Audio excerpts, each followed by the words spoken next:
আসসালামু আলাইকুম। এটিএন বাংলা সংবাদে সবাইকে স্বাগত জানাচ্ছি আমি ভাবনা আহমেদ। দেশের শীর্ষ আলেমদের সাথে আলোচনা করে বঙ্গবন্ধুর ভাস্কর্য বিতর্কের সমাধান করতে চায় সরকার। ভাস্কর্যের পরিবর্তে মুজিব মিনার নির্মাণ সহ আলেমরা যে 5টি প্রস্তাব দিয়েছে তা নিয়ে ফলপ্রসূ আলোচনা হয়েছে বলে জানান স্বরাষ্ট্রমন্ত্রী। এদিকে তথ্যমন্ত্রী জানিয়েছেন বঙ্গবন্ধুর ভাস্কর্য নির্মাণ কাজ চলবে। সচিবালয়ে এসব কথা বলেন তারা।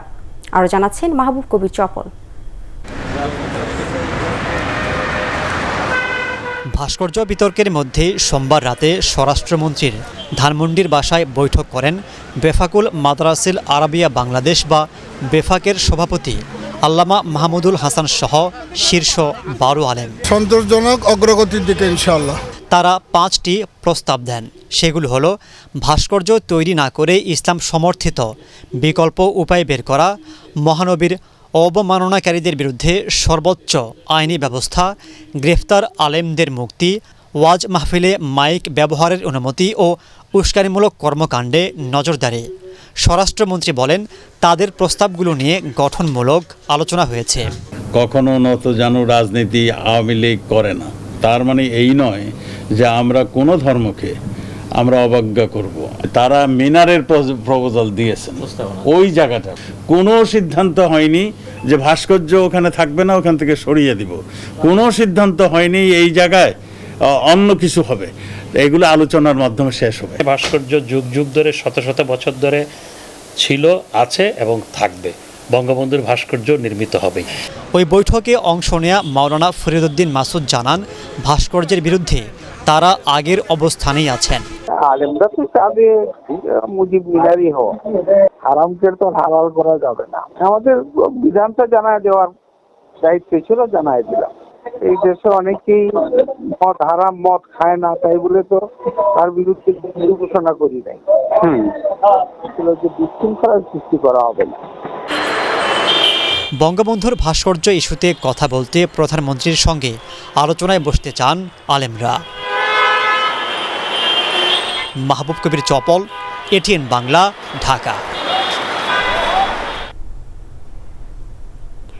বঙ্গবন্ধুর ভাস্কর্য নিয়ে কেউ পরিস্থিতি ঘোলাটে করতে চাইলে তার বিরুদ্ধে ব্যবস্থা নেওয়া হবে বলে জানিয়েছেন আইজিপি ডক্টর বেনজির আহমেদ। রাজধানীর রাজারবাগ পুলিশ লাইন্সে ডিএমপি ও সিএমপি পুলিশ সদস্যদের জন্য সর্বাধুনিক অপারেশনাল গিয়ার ট্যাকটিক্যাল বেল্টের উদ্বোধনী অনুষ্ঠানে তিনি এসব কথা বলেন। বিস্তারিত শফিল আলম সুজনের রিপোর্টে। পুলিশ সদস্যদের জন্য টেকটিক্যাল বেল্ট। উন্নত বিশ্বের সাথে তাল মিলিয়ে পুলিশের সেবা দ্রুত জনগণের কাছে পৌঁছে দিতে ভারী অস্ত্রের পরিবর্তে এবার পুলিশকে দেওয়া হচ্ছে ক্ষুদ্র অস্ত্র।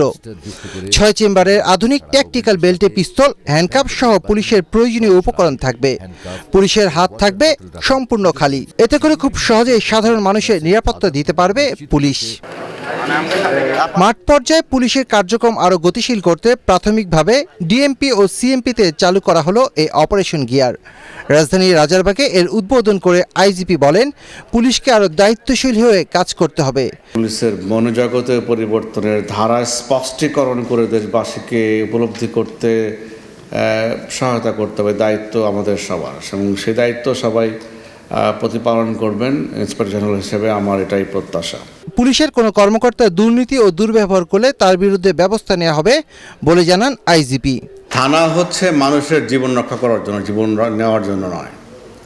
এবং সেখানে আমাদের প্রতিটি police station, yes there are lot of complaints রয়েছে, তাতে সন্দেহ নাই। আমাদের লক্ষ্য হচ্ছে যে এই যে ছোটোখাটো যে কমপ্লেন্টগুলো আছে, স্পেশালি দুর্নীতির কমপ্লেন, তারপরে হচ্ছে আপনার দুর্ব্যবহারের কমপ্লেন, এই দুটোর বিরুদ্ধে অলরেডি আমরা কাজ করছি। সাংবাদিকদের প্রশ্নের জবাবে পুলিশ প্রধান বলেন, বঙ্গবন্ধুর ভাস্কর্য নিয়ে যে কোনো ধরনের অপতৎপরতা কঠোর হাতে দমন করা হবে। ঘোলাটে করলে, চেষ্টা করলে করতে দিব না, পানি পরিষ্কার করে দেব। বাহিনীকে আধুনিক ও যুগোপযোগী করতে সারা দেশের পুলিশ সদস্যকে পর্যায়ক্রমে ট্যাকটিক্যাল বেল্ট দেওয়া হবে। শফিল আলম সুজন, এটিএন বাংলা, ঢাকা।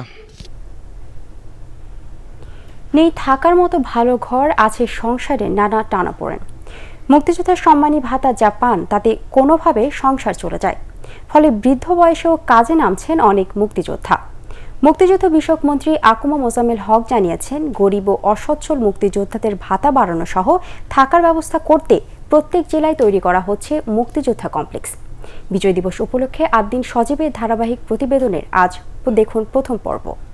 আমাকে পোড়াতে যদি এত লাগে ভালো, জালো আগুন আরো জালো।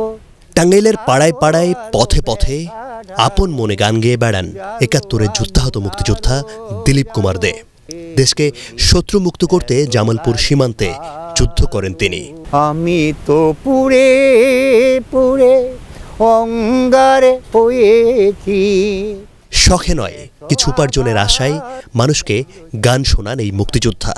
বয়সের সাথে নানা অসুস্থতা, অভাবের সংসার জীবন কঠিন করেছে খুব অসুবিধা, খুব কষ্ট হয়। চিকিৎসার পয়সা থাকে না, ওষুধ খাইতে হয়, নাতি নাতকুরাতে এদের কিছু দিতে পারি না। একটু কিছু হইলে পরে আমি একটু সুখে এই কয়েকটা যা কদিন বাকি আমি একটু ভাতা আর একটু বাড়াই দিলে হ্যাঁ আমি একটু সুখে চলতে পারতাম। মুক্তিযোদ্ধা জোয়াহের আলী ময়লা আবর্জনার স্তূপের সাথেই ছোট্ট একটা ঘরে থাকেন পরিবার নিয়ে। অর্থাভাবে অসচ্ছলতায় কাটে জীবন। পান সিগারেট বিক্রি করে টিকে আছেন কোনো মতো। আমি কেন ওই ঝুপড়ি করে থাকবো, আর যেখানে আমার জীবন বাদ রেখে আমার মা বাবা ভাই বোন সবকে ত্যাগ করে ঘর বাড়ি কিছুই না দেখে আমি জীবন শুরু করলাম। জীবনযাপন যে কতটা কঠিন তা জানেন যুদ্ধাহত এই মুক্তিযোদ্ধা। পানের দোকান করে টিকে আছেন, কিন্তু এ নিয়ে তার কোনো কষ্ট নেই। তার কষ্ট শুধু একটা জায়গায়, যে স্বাধীনতার 49 বছর হয়ে গেল কিন্তু বসবাস করার জন্য একটা ভালো ব্যবস্থা হলো না তার। দেশের প্রায় 2 লাখ মুক্তিযোদ্ধা ও তাদের পরিবারকে প্রতি বছর ভাতা ও বোনাস সহ 3200 কোটি টাকার মতো দেয়া হয়, তবে তাও প্রয়োজনের তুলনায় কম। এক এক জেলায় 3 কোটি টাকা ব্যয়ে মুক্তিযোদ্ধা কমপ্লেক্স ইতিমধ্যে নির্মিত হয়েছে। সাধারণ মুক্তিযোদ্ধারা খুবই অল্প পরিমাণেই ভাতা দেওয়া হচ্ছে, 12,000 টাকা। সেটা 15,000 টাকায় উন্নীত করে আরও মাসিক 5,000 টাকা করে চিকিৎসা ভাতা চালু করার জন্য আমরা পরিকল্পনা করেছি। মুক্তিযোদ্ধারা চান তাদের জীবনের শেষ দিনগুলো যেন কোনো যন্ত্রণায় পার করতে না হয়, যেন রাষ্ট্র তাদের এই সম্মানটুকু দেয়। আমাকে পোড়াতে যদি। আদিন সজীব, এটিএন বাংলা, টাঙ্গাইল।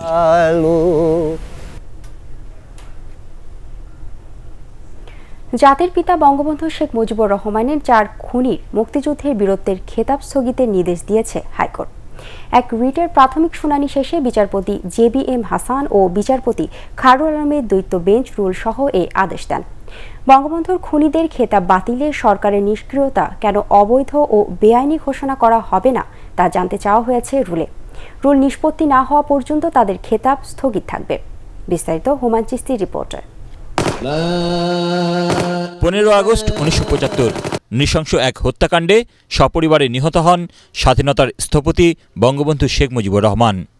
বর্বরোচিত ওই হত্যা চালায় একদল বিপদগামী সেনা সদস্য।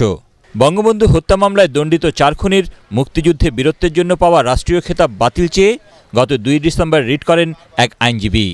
মুক্তিযুদ্ধে অবদানের জন্য নূর চৌধুরীকে বীর বিক্রম, শরীফুল হক ডালিমকে বীর উত্তম, রাশেদ চৌধুরী ও মোসলেউদ্দিনকে বীর প্রতীক খেতাব দেয়া হয়। মঙ্গলবার রিটের প্রাথমিক শুনানি নিয়ে রুল জারির পাশাপাশি খেতাব স্থগিতের নির্দেশ দেয় উচ্চ আদালত। যারা মুক্তিযুদ্ধে অংশগ্রহণ করেছে তারা মুক্তিযোদ্ধা, কিন্তু পরবর্তীতে তাদের যে গ্যালান্টারি বীরত্বসূচক যে খেতাবটা, it's not a matter of right. এটা কোনো অধিকার না কারো, এটা রাষ্ট্র একটি প্রিভিলেজ দিয়েছে।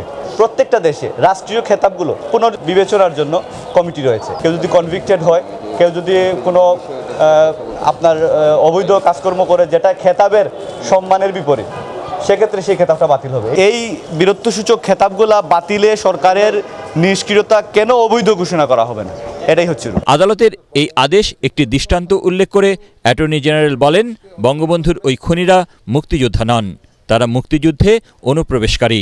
যারা মুক্তিযুদ্ধের সর্বাধিনায়ককে হত্যার মতো একটা জঘন্য ভিন্ন কাজ করতে পারে, তারা কখনো মুক্তিযুদ্ধ হতে পারে না। তারা ছিল অনুপ্রবেশকারী। কিছু লোক হচ্ছে প্রকৃত নিজের তাগিদে মুক্তিযুদ্ধে গিয়েছে, আর কেউ হচ্ছে অনুপ্রবেশ করেছিল অন্য কারো দ্বারা অনুপ্রাণিত হয়, যারা পাকিস্তানি বা অন্য যাদের পরাজিত শক্তির মাধ্যমে তারা অনুপ্রবেশ করেছিল। মুক্তিযুদ্ধ বিষয়ক মন্ত্রণালয়ের সচিব ও মন্ত্রিপরিষদ সচিবকে আগামী 4 সপ্তাহের মধ্যে রুলের জবাব দিতে বলা হয়েছে। হুমায়ুন চিস্তি, এটিএন বাংলা, ঢাকা। করোনা ভাইরাসে আক্রান্ত হয়ে গত 24 ঘন্টায় দেশে আরও 40 জনের মৃত্যু হয়েছে। এই নির্মিতের সংখ্যা বেড়ে দাঁড়ালো ৭,১২৯ জনে। এ সময় ১৯,০৫৪টি নমুনা পরীক্ষা করে নতুন শনাক্ত হয়েছেন ১,৮৭৭ জন। এ পর্যন্ত দেশে মোট করোনা শনাক্তের সংখ্যা ৪,৯৪,২০৯। ২৪ ঘণ্টায় শনাক্ত বিবেচনায় আক্রান্তের হার ৯.৮৫%। একদিনে নতুন করে সুস্থ হয়েছেন ২,৮৮৪ জন। মোট সুস্থ ৪,২৬,৭২৯। স্বাস্থ্য অধিদপ্তরের সংবাদ বিজ্ঞপ্তিতে এসব তথ্য জানানো হয়। মৃতদের মধ্যে ২৬ জন পুরুষ ও ১৪ জন নারী। এর মধ্যে ঢাকা বিভাগে সর্বোচ্চ ২৪, চট্টগ্রামে ১০, রংপুর, ময়মনসিংহ, খুলনা ও সিলেট বিভাগে ২ জন করে মারা গেছেন। নতুন বিনিয়োগের পাশাপাশি অবকাঠামো উন্নয়ন, তথ্য প্রযুক্তি সহ বাংলাদেশের অগ্রযাত্রায় একসাথে কাজ করার কথা জানিয়েছেন বাংলাদেশে নিযুক্ত দক্ষিণ কোরিয়ার রাষ্ট্রদূত লি জ্যাং কিয়ান। এটিএন বাংলা ও এটিএন নিউজের চেয়ারম্যান ডক্টর মাহফুজুর রহমানের সাথে সৌজন্য সাক্ষাৎ শেষে তিনি এসব কথা বলেন। এ সময় এটিএন বাংলার চেয়ারম্যান নতুন বিনিয়োগকারীদের সব ধরনের সহযোগিতার আশ্বাস দেন। বিস্তারিত জানাচ্ছেন শফিকুল ইসলাম শামীম। স্বাধীনতার পর থেকেই বাংলাদেশকে বৈদেশিক উন্নয়ন সহযোগিতা দেওয়ার পাশাপাশি এদেশে প্রথম বিদেশি বিনিয়োগকারী হিসেবে এগিয়ে এসেছিল দক্ষিণ কোরিয়া। বৈদেশিক উন্নয়ন সহায়তা, বিনিয়োগ ও কর্মসংস্থানের সুযোগ সৃষ্টির মাধ্যমে বাংলাদেশের অর্থনৈতিক অগ্রযাত্রায় ভবিষ্যতেও যুক্ত থাকতে চায় দক্ষিণ কোরিয়া। দক্ষিণ কোরিয়ার রাষ্ট্রদূত এটিএন বাংলার চেয়ারম্যান ডক্টর মাহফুজুর রহমানের সাথে সৌজন্য সাক্ষাৎ শেষে এসব কথা বলেন। Infrastructure is an area where we see increasing number of participation by Korean companies here in recent years. And against this backdrop, the two governments launched last year a very special platform. এ সময় ATN বাংলার chairman doctor Mahfuzur Rahman বলেন, বাংলাদেশের সাথে দক্ষিণ কোরিয়ার বন্ধুত্বপূর্ণ সম্পর্ক দীর্ঘদিনের। দক্ষিণ কোরিয়া তার মধ্যে অন্যতম। প্রসাধনী ও ইলেকট্রনিক্স পণ্যের কোম্পানি প্রতিষ্ঠা সহ দুই দেশের তথ্য সংস্কৃতি আদান প্রদানে সব ধরনের সহযোগিতারও আশ্বাস দেন এটিএন বাংলার chairman. Bangladesh is now growing very fast in every sector, so your contribution also is there in every sector, so we hope in future also we will get more and more facility from Korean government. পারস্পরিক স্বার্থ সংশ্লিষ্ট বিষয়ে জোর দেওয়ার পাশাপাশি উন্নয়ন কার্যক্রম বাড়ানোর তাগিদ দেন অতিথিরা। This is the best things the country can come together to exchange the friendship, exchange the drama, music, cultural exchange. So in that regard, our that company is ATN Consortium, ATN Global Consortium. By that ATN Global Consortium, I believe that we can support Korean government, Korean construction companies, as well as our Bangladesh government. দক্ষিণ Korea থেকে বৈদেশিক উন্নয়ন সহায়তা পাওয়া দেশের তালিকায় দ্বিতীয় স্থানে রয়েছে Bangladesh. Shafiqul Islam Shamim, ATN Bangla, Dhaka. Single digit লেনদেনের প্রতি মাসে ৮০% প্রবৃদ্ধি হচ্ছে কোন মোবাইল ব্যাংকিং সেবা দেওয়া প্রতিষ্ঠানে। এমন পরিস্থিতিতে গ্রাহক ও কমিশন এজেন্টরা দাবি জানিয়েছে সব প্রতিষ্ঠানের লেনদেন ফি সিঙ্গেল ডিজিটে নামিয়ে আনার। তাদের মতে খরচ কমলে লেনদেন ও গ্রাহকদের সংখ্যা বাড়বে। মুক্তবাজার অর্থনীতির প্রতিযোগিতার মাধ্যমেই মোবাইল ব্যাংকিং লেনদেন ফি কমে আসবে বলছে বাংলাদেশ ব্যাংক। করোনা দুর্যোগে ক্ষয়ক্ষতি কমিয়ে আনতে প্রণোদনা প্যাকেজের আওতায় ১,০০০ কোটি টাকার ঋণ চেয়েছে রিকন্ডিশন গাড়ি আমদানিকারীদের সংগঠন বারভিটা। বিশেষায়িত খাত হিসেবে এই ঋণ সুবিধা চান ব্যবসায়ী নেতারা। বারভিটা কার্যালয়ের সংবাদ সম্মেলনে মংলা বন্দরে আমদানি করা গাড়ি নিলামে তোলায় ক্ষোভ জানান তারা। বন্দর কর্তৃপক্ষের সিদ্ধান্ত অনুযায়ী ২,০০০ গাড়ি নিলামে বিক্রি করলে রিকন্ডিশন গাড়ি ব্যবসায় ধসের পাশাপাশি সরকার বিপুল অঙ্কের রাজস্ব হারাবে বলেও জানান তারা। মার্কিন প্রেসিডেন্ট নির্বাচনে জো বাইডেনকেই আনুষ্ঠানিকভাবে বিজয়ী ঘোষণা করল ইলেকটোরাল কলেজ। এর মধ্য দিয়ে নিরাশায় পরিণত হল নির্বাচনী ফল পরিবর্তনের প্রেসিডেন্ট ডোনাল্ড ট্রাম্পের সব আশা। তবে এখনও পরাজয় মেনে নিয়ে বাইডেনকে অভিনন্দন জানাননি তিনি, বরং টুইটারে অ্যাটর্নি জেনারেল উইলিয়াম বারকে তার প্রশাসন থেকে বিদায় করে দেওয়ার ঘোষণা দেন ট্রাম্প। কারণ উইলিয়াম বারই বলেছিলেন নির্বাচনে ভোট জালিয়াতির কোনো প্রমাণ নেই। এদিকে ইলেকটোরাল কলেজের আনুষ্ঠানিক ঘোষণার পর নবনির্বাচিত মার্কিন প্রেসিডেন্ট জো বাইডেন জানান বহুবার হুমকির মুখে পড়েছে আমেরিকার গণতন্ত্র, কিন্তু এটা যে কতটা স্থিতিশীল, সত্য ও শক্তিশালী তা আবারও প্রমাণিত হলো। যুক্তরাষ্ট্রের ৪৬তম প্রেসিডেন্ট হিসেবে আগামী ২০ জানুয়ারি শপথ নেবেন জো বাইডেন। বঙ্গবন্ধু টি-20 কাপের ফাইনালে খেলতে পারছেন না সাকিব আল হাসান। শ্বশুরের অসুস্থতার খবর জেনে জরুরি ভিত্তিতে যুক্তরাষ্ট্রে যাচ্ছেন জেমকন খুলনার এই অলরাউন্ডার। দলটির ম্যানেজার নাফিস ইকবাল জানান, আজই যুক্তরাষ্ট্রের উদ্দেশ্যে ঢাকা ছাড়ছেন সাকিব। এক ভিডিও বার্তায় দলটির পক্ষ থেকে বলা হয়, সতীর্থের এমন বিপদে পাশে থাকছেন তারা।